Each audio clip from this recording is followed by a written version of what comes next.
Halo, kembali lagi di channel saya. Di video kali ini saya akan membahas tentang sejarah suku Karo. Suku Karo adalah suku asli yang mendiami dataran tinggi Karo, Kabupaten Deli Serdang, Kota Binjai, Kabupaten Langkat, Kabupaten Dairi, Kota Medan, dan Kabupaten Aceh Tenggara. Nama suku ini dijadikan salah satu nama kabupaten di salah satu wilayah yang mereka diami, yaitu Kabupaten Karo. Suku ini memiliki bahasa sendiri yang disebut bahasa Karo dan memiliki salam khas yaitu Majua-jua. Sementara pakaian adat suku Karo didominasi dengan warna merah serta hitam dan penuh dengan perhiasan emas. Adapun keberadaan rumah adat suku Karo atau yang dikenal dengan nama Rumah Siwalu Jabu yang berarti rumah untuk 8 keluarga, yaitu rumah yang terdiri dari 8 bilik yang masing-masing bilik dihuni oleh satu keluarga. Tiap keluarga yang menghuni di rumah itu memiliki tugas dan fungsi yang berbeda-beda sesuai dengan pola kekerabatan masing-masing. Sejarah suku Karo menurut Kolonel Purnawirawan Sempasitepu dalam buku sejarah Pijerpodi ada Ngegulu Suku Karo Indonesia menuliskan secara tegas etnis Karo bukan berasal dari Siraja Batak. Ia mengemukakan silsilah etnis Karo yang diperoleh dari cerita lisan secara turun-temurun dan sampai kepada beliau yang didengar sendiri dari kakeknya yang lahir sekitar tahun 1838. Menurutnya, leluhur etnis Karo berasal dari India Selatan berbatasan dengan Myanmar.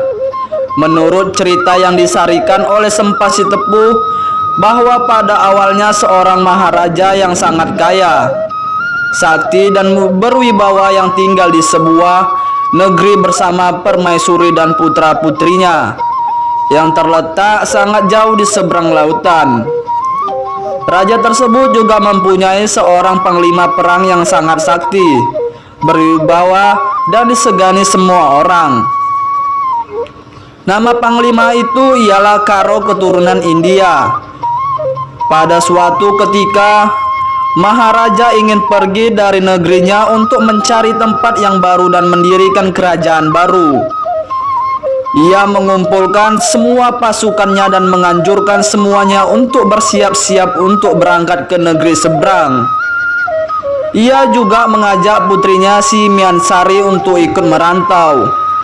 Miansari sangat senang mendengar berita itu, karena ia sedang jatuh cinta kepada panglima perang tersebut. Akhirnya Maharaja membagi kelompok dan Miansari memilih untuk bergabung dengan panglima perang.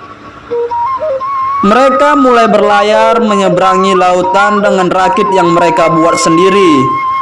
Demikianlah mereka mulai berlayar dan mereka tiba di sebuah pulau yang bernama Pulau Pinang.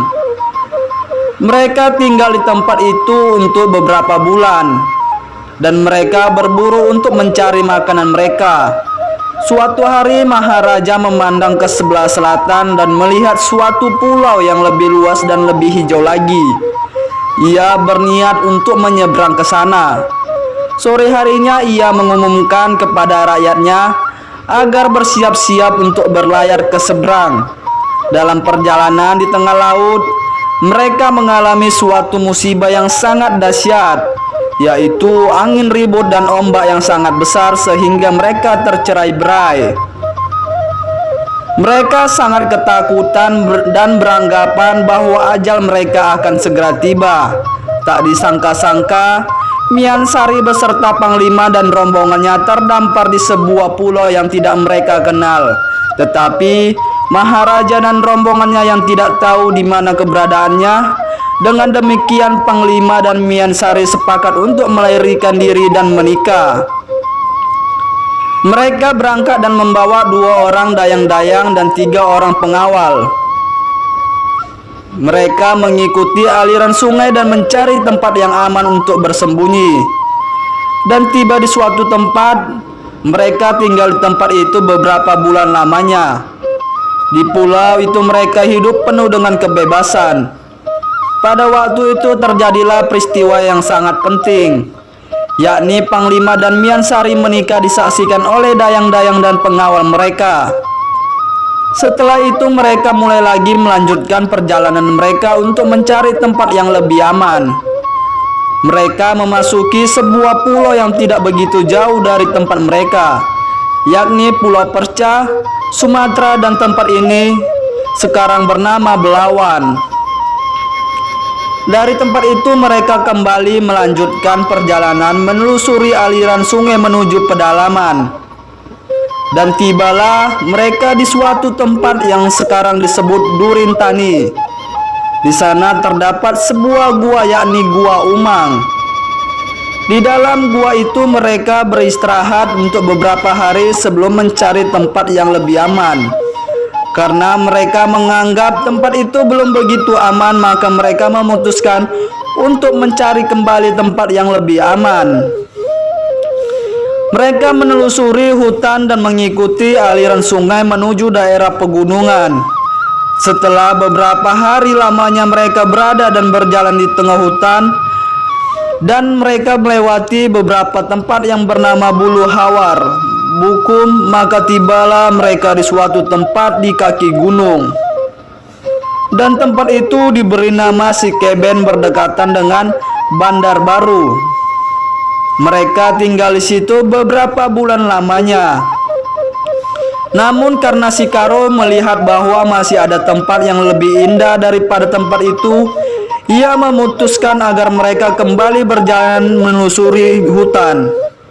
Akhirnya mereka tiba di kaki Gunung Barus dan melanjutkan perjalanan ke Gunung Barus tersebut. Mereka sangat senang melihat pemandangan yang sangat begitu indah dan sejuk. Mereka sangat senang dan mereka semua setuju bila mereka tinggal di tempat itu. Tetapi si Karo kurang setuju dengan permintaan teman-temannya, karena ia melihat bahwa tanah yang ada di tempat itu tidak sama dengan tanah yang ada di negeri mereka. Ia kemudian memutuskan untuk mencari tempat lain. Keesokan harinya mereka beristirahat di bawah sebuah pohon jabi-jabi atau sejenis beringin. Si Karo mengutus seekor anjing untuk menyeberang sebuah sungai untuk melihat keadaan, dan anjing itu kembali dengan selamat.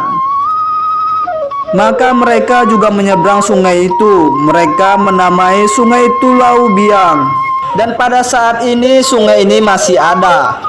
Beberapa hari kemudian tibalah mereka di suatu tempat, dan tanah yang terdapat di tempat itu juga memiliki kemiripan dengan tanah yang ada di negeri mereka. Mereka sangat bergembira dan bersorak-sorai. Daerah tempat mereka tinggal itu bernama Mulawari yang berseberangan dengan si Capa yang sekarang seberaya. Dengan demikian si Karo dan rombongannya adalah pendiri kampung di dataran tinggi tersebut, yang sekarang bernama Dataran Tinggi Karo atau Tanah Karo. Dari perkawinan si Karo atau nenek moyang Karo dengan Mian Sari lahir 7 orang anak.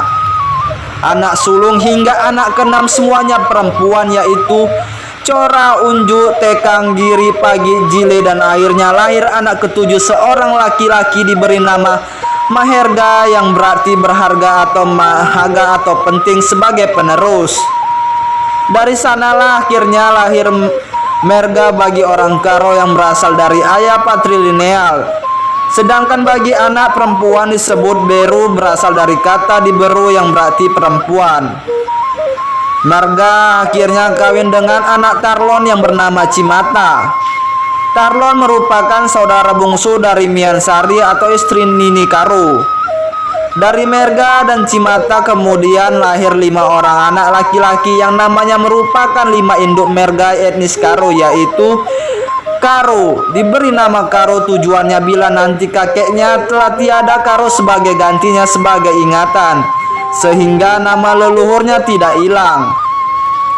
2. Ginting, anak kedua. Ketiga, Sembiring. Diberi nama Sembiring karena dia merupakan yang paling hitam di antara saudaranya. Keempat, Peranginangin. Diberi nama Peranginangin karena ketika ia lahir angin berhembus dengan kencangnya atau angin puting beliung. Kelima, Tarigan anak bungsu.